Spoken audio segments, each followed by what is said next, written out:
pessoal, eu vou aproveitar que eu tô aqui em viagem, né? E eu consigo deixar o celular aqui me filmando. Tem um assunto que eu queria falar com vocês faz um tempo já. Acho que todo mundo que é empresário sabe disso que eu tô falando, que é a inadimplência.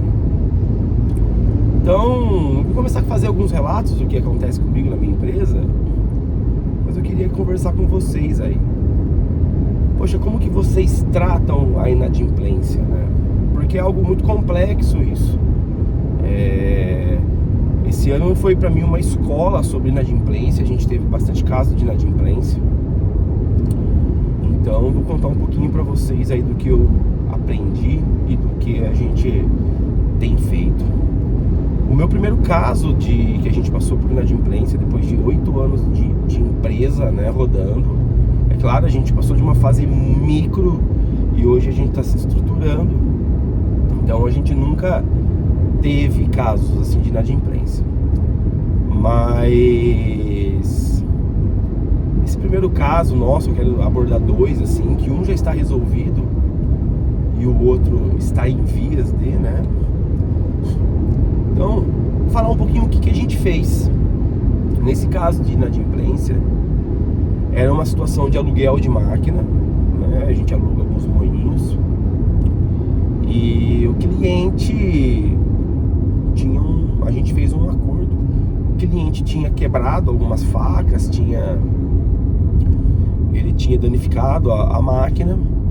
Como a máquina era de aluguel, então chegou para ele uma máquina que já não era mais uma máquina nova, só que também a máquina não estava quebrada, né? A máquina era uma máquina em 70% da vida, porque todas as máquinas que a gente vende de locação, elas de um cliente para o outro, a gente faz uma reforma total do equipamento.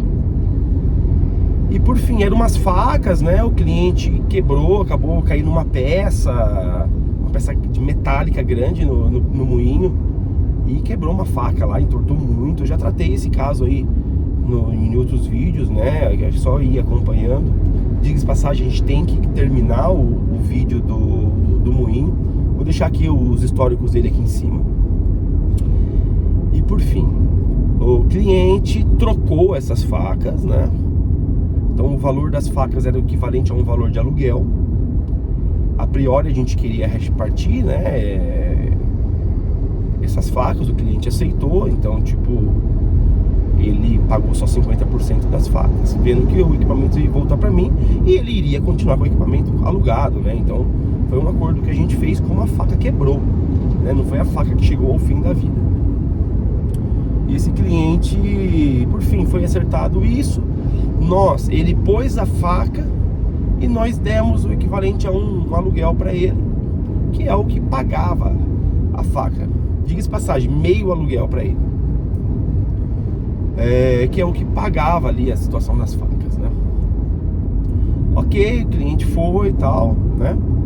Quando ele devolveu a máquina pra gente depois de um tempo, o equipamento veio faltando muitas peças, veio muito mais coisas quebradas, né? Veio com uma polia grande quebrada, que tem um custo bem grande para troca. E a gente falou com o cliente, falou, olha, a máquina não pode vir quebrada, a polia era nova, que foi para ele, né? E por fim, a gente montou a lista de preço das coisas, cobramos o preço de custo, máquina de locação, do que veio quebrado apenas, né? E o cliente de forma alguma ele aceitou, ele falou, é uma máquina de aluguel, não posso pagar por manutenção. E ele tá certo, desde que a manutenção seja manutenção por desgaste de uso, né, que isso já está no preço. Mas o cliente mandou a máquina quebrada. Então a máquina quebrada a gente não pode, né, não é assim que funciona. E a gente cobra o preço de custo porque não faz sentido mesmo a gente ganhar com manutenção de uma máquina de aluguel, só porque a máquina veio quebrada e a polia tinha muito tempo de vida, né? E também veio faltando peneira, veio faltando peça, veio faltando algumas partes. Então o cliente não aceitou. Foram 3 meses ligando, 3 meses, poxa, mandando mensagem. E o cliente não pagava, a gente falou, poxa, sofremos um inadimplento, né? E qual foi a tratativa que a gente fez? A gente sentia que o cliente precisava ser notificado de alguma forma do ocorrido, né?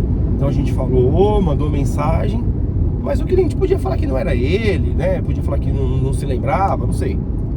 Então a gente escreveu uma carta para a empresa dele com o valor das peças, um pequeno relatório bem sucinto do que era, né? E mandou uma carta com cópia, com essas que quando a pessoa recebe, ela tem que assinar e você recebe a assinatura.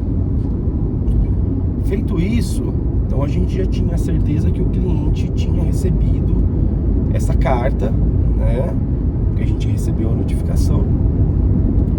E a gente acabou, né, tendo essa constatação que ele recebeu, e eu liguei para ele de novo. Mesmo assim, eles estavam irredutíveis.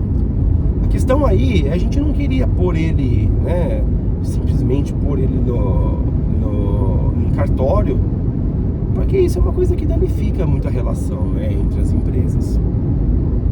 Então nós tentamos o diálogo mais algumas vezes, mas não teve jeito, né? A gente acabou pondo o cliente em cartório, ele sofreu, né, a ida para esse cartório, teve algumas contas bloqueadas, algumas coisas assim. Poxa, e o cliente aí, ele me ligou, falou, pô, Rodrigo, você me pôs em cartório, não sei o que tem. Eu falei, cara, mas a gente tá tentando há muito tempo resolver essa situação, né? Por que a gente não consegue resolver, né?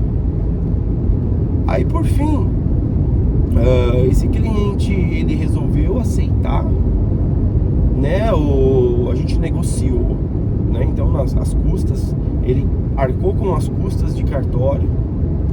Nós, nessa negociação, demos um desconto para ele. Então foi tudo verbal, né? Demos um desconto para ele de 50% do valor de todo o serviço.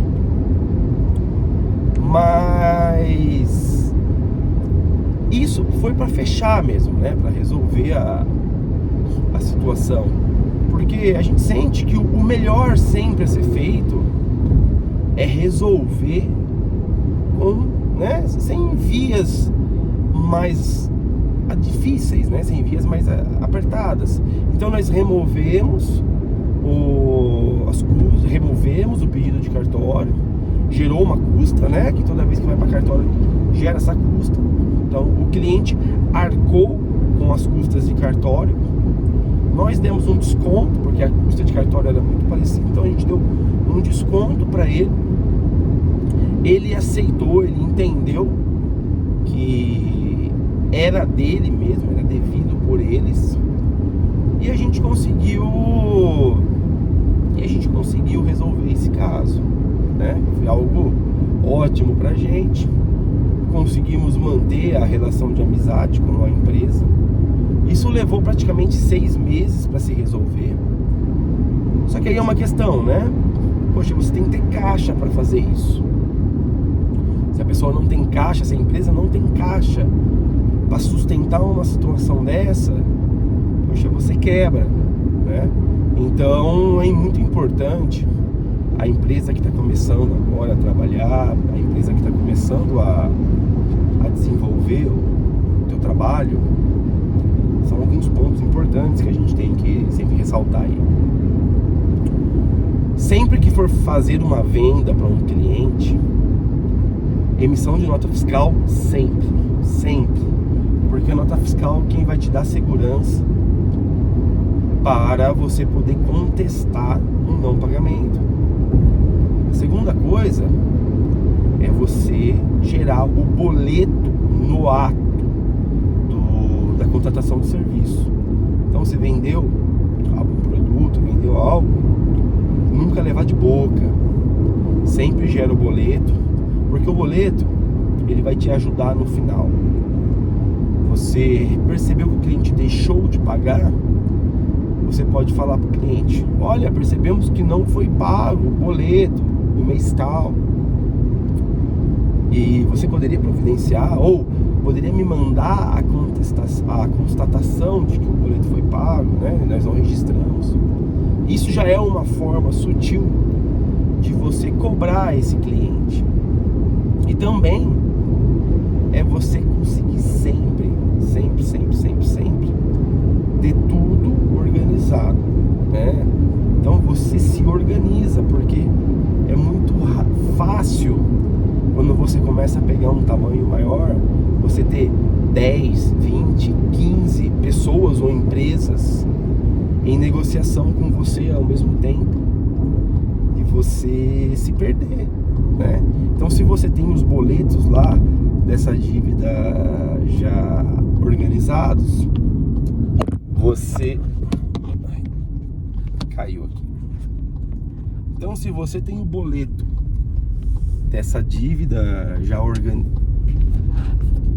Então se você já tem os boletos, você melhora a sua organização, que é algo fundamental. Organização. Sempre você tem que ser uma pessoa muito bem organizada. Falou, pessoal, eu vou encerrar por aqui, que agora eu não vou poder mais fazer vídeo, que eu tô entrando na cidade. E a gente, na volta, eu conto a segunda história.